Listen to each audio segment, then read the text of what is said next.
So every time you want to go to the bathroom in the middle of the night, you're going to have to climb down. And if you're with a partner, that can be pretty annoying.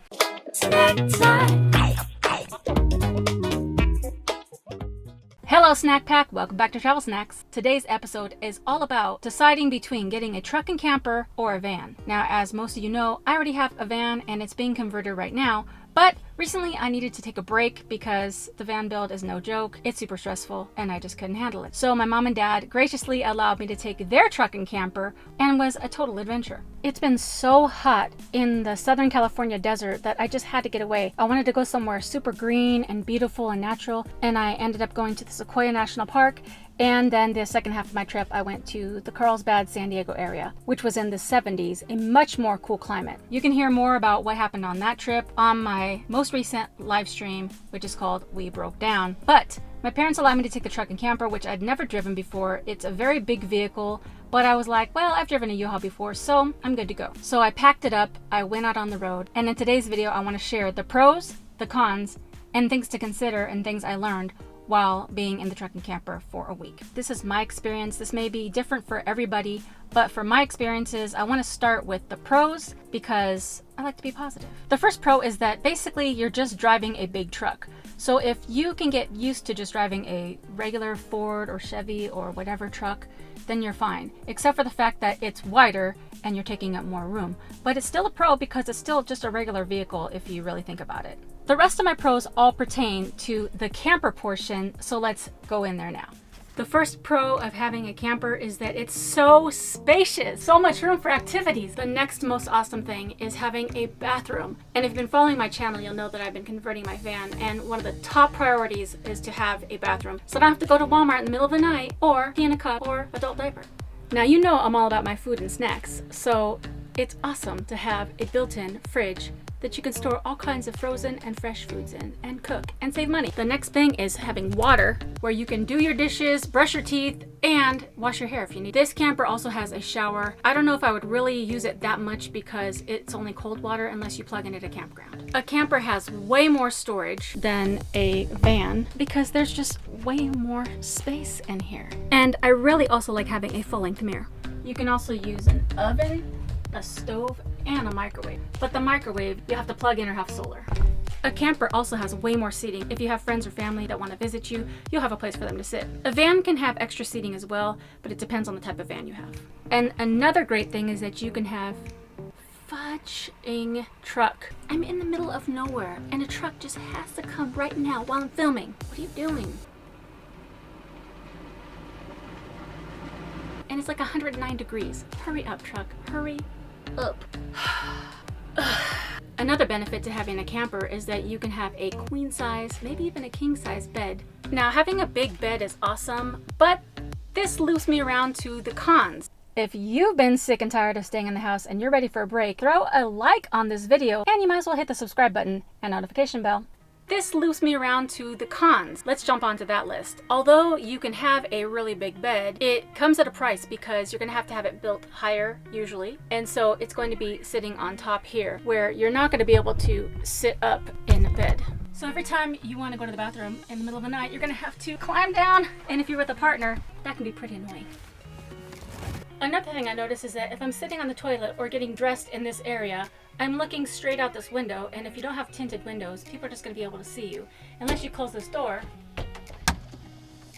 but then you're sweating while you're trying to take a poo. You can have pull-down shades, but you'll have to pull them down every time you want some privacy. You can use an AC in a camper, but you'll have to plug in order for it to work. Woo! It's hot in here. That's another con, is that even though there's lots of windows, it can get so suffocating in a camper. I'm sure it can do the same thing in a van, and if you had a fan in the ceiling, it might help, but in this particular camper, there's not, so I'm just like sweating bullets. Another con is that a camper and truck is not as stealth because it's so big and boxy, so you're not going to be able to kind of park on side streets, and people are going to know that you're camping. Let's say you want to go boondock for the night, you don't want to pay for a campground, well, you're going to have to find somewhere to park. And when you have such a big truck and camper, it's not as easy to do. You can try Walmart, and if they allow RV parking, you're good to go. You will have to take up 2 spaces. Or if you're going to go into a hotel, like let's just say this one that I'm coming up on, then you'll have to find a spot that will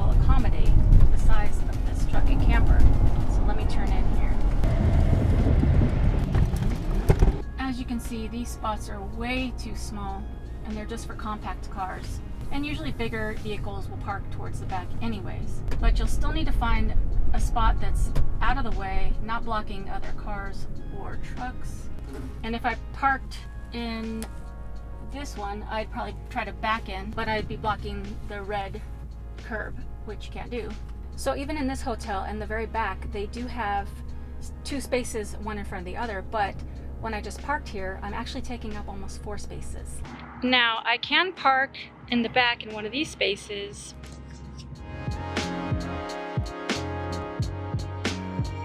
Still taking up at least 2 spots. If this parking lot was more full with cars, I don't think I'd be able to do this because I would not have the room to maneuver and back in. This is also a bit of a challenge when you are hungry and you want to go somewhere like a drive-thru, because especially during a time when restaurants do not allow you to go in and sit and eat, you might want to go somewhere and just pick up something quick. Well, a truck and camper is going to be too tall for most drive-thrus, so you're going to have to park and go in if they allow takeout. Or one thing that I've had to do recently is actually walk through drive-thrus. I know that sounds funny, and usually they do not allow walk-throughs in a drive-thru, but during a time where restaurants are not open, they are allowing people to walk through. I've had this experience on my last trip, and I asked a McDonald's employee, she's like, no, you could just walk through the drive-thru. What? The employees were not fazed by it at all, so I guess this is what people are doing now. Length is also a factor when you're going into some national parks. For example, the Sequoia National Park, there were signs ahead of time saying any vehicle longer than 22 feet, we don't advise going past a certain point once you get into the park. Now, it didn't really say why, but as I got going further into the park, it's really just a bunch of windy, curvy mountains, and it just goes up, and I reached to an elevation of like 6,000 feet. I didn't know how long this truck and camper was, so I just decided to keep going. So it's always good to know the length, width, and height of the vehicle you're driving. Other things to remember is that the truck and camper together are joined together by chains and stuff, tie downs. So it can be fairly loud when you're driving. You're going to hear a lot of things bumping and moving around. You're going to feel a bit of a shift if you're going over speed bumps or something like that. So it could be alarming, and you might be thinking, gosh, is my stuff rolling around back there? Let that out of your mind and just get used to that fact. The other thing is that you're going to need to be comfortable driving a bigger vehicle, because if you're hesitant about driving something big, you're going to be fearful driving on freeways and highways and small town roads. Because the truck and camper is so big and wide, you're always wondering if you're inside the lines or not. It's kind of hard to tell if you're infringing on someone else's space. One tip that's very helpful is if you use your mirrors, because especially the smaller one, it'll show you exactly where you are within the lines. Also, a huge downfall to a truck and camper is the gas that it takes. It only gets about 8 to 12 miles per gallon, and that adds up quickly. I was filling up for $70 to $80 every time. Every time you want to get something that's not in the truck, you're going to have to pull over, pull down the steps, and then unlock the door, open the door, and walk in. Then when you get your thing, you're gonna have to go back out, close and lock the door, lift up the stairs. Now this is an older camper. You may have a camper that has automatic stairs, or you just have a step stool, but either way, it's not as convenient as having an open space in a van where you can just park your car, get up out of your seat, and go to the back and get what you need. After a week being in the camper, I decided I do not prefer a truck and camper, but I'm really glad that I still tried it out, because it gave me a lot to think about. Going from a car to a van is different, and these are the things that I really didn't think about, and being in a camper for a week helped me to kind of visualize what it would be like a little bit when I transition over into living in a van. I'm going to list off about 10 things to consider if you're going to be living in a van, or specifically for me, because these are the things that I noticed. And you might have some tips and tricks that you can share with the snack pack as well. So put them in the comments. Number 1, you'll need to have privacy so that when you change or go to the bathroom in the van, you'll have tinted windows, window covers, or something, because typically in a regular passenger van, you're not going to have a separated bathroom shower area. So you're going to be just sitting or standing right in the middle of your van, and you're going to want to be private. Have a camping chair. Now this isn't my camper, so I didn't have all the things that I would probably want, but one of the things that I haven't purchased yet is a camping chair, and it would have been very awesome to have that when I went to the Sequoias or when I went to the beach, and instead I just had some blankets and it worked out fine. But always have a camping chair so that you can go and enjoy the nature that you park at. In a van or a camper, you're going to be living in a tight space, you're going to be going in and out, and one of the things that's great about living this way is that you can get out in nature, go on hikes and all these things, but when you come back in, your floor is going to get that dust and dirt. So always have a little dust broom or a shop vac so that you can clean up right away. Smells. This is a huge thing that I haven't really heard too many people talking about, but just the 1 week that I was in this camper, I noticed smells coming from the pantry, from the trash, and my laundry, and from the bathroom. Now, they're not like overpowering smells, but all those smells add up. So you're going to want to have a pantry that's sealed a lot more, or seal your food better. For example, I had bananas. Bananas can give off like an odor that it smells sweet at first, but after a while it doesn't smell so nice. Trash, you're going to be in a little space and you're going to have just a little trash can. Keep that sealed. If you have a little laundry bag or a laundry basket, keep it with fresheners in there. And that's something I really haven't considered, as well as the toilet smells. That's a whole nother thing to talk about in another episode.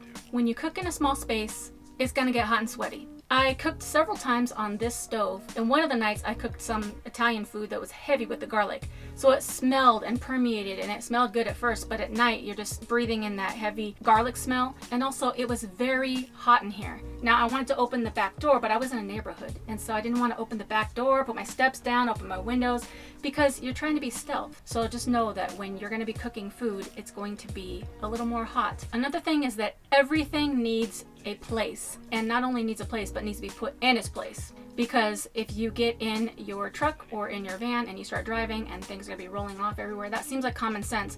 But when you're actually living this way and you just put like a pin on the counter, your fork in the sink, your shoes on the ground, and you start to drive, those things are going to be like wobbling and moving all around, and it's going to be annoying. And also you might just put a glass or a plate on the counter and then it just tips over and it smashes on the ground. So everything needs a place. Charge up your electronics and gas up before you park for the night, because once you're parked, you're not going to really be able to use your engine, and at night you're not going to be able to use your solar. So unless you have a charged up battery that's going to last for a long time, you always need to make sure that you're charged up during the day and gassed up in case you need to leave at a moment's notice. Another thing is drawers. I didn't really think about the fact that we use drawers a lot in regular household living. For example, when I was brushing my teeth, I was like, in my van I'm going to need like a little drawer or a little container to put my toothbrush and toothpaste, small makeup bag, thing for my hair ties, little things that you use all the time but you don't really think about because you live in a house. Always watch your water meter. When I was on this trip, even though there's a pretty big water container, I was washing dishes, I was brushing my teeth, I was making coffee every day, flushing the toilet. All that added up, and I wasn't at a campground, so I never filled up and I never drained anything. And I don't know how, because it's my mom and dad's camper and I've never done that before. At a certain point, I noticed that the whole basin area was full of water. So I panic called my dad. I'm like, what's happening? I don't know what to do. And he's like, oh, I don't know. That happened to us before. We don't know. So I ended up having to cut my trip short going home. And then my dad found out that basically I had used all the tank up. It didn't seem like I was using that much, but I guess just over a week's time, just even doing little things, it does add up. And make sure that you know where to fill up with more water and drain your water. That's something I'm going to really have to research. You might think the solution to having water issues is to have a larger water tank, but the more water you have, the more weight you add to your RV or camper. The truck and camper does afford you way more space, way more opportunity to connect in a campground, features, but you lose out on stealthiness, being a little more compact, and more places to park. All in all, I don't think that I would want a truck and camper. I think it's just too much for me and too much to think about, and I'm super happy that I ended up getting a van, and I can't wait for my van conversion to be done. Stay tuned. Snack time. Snack time.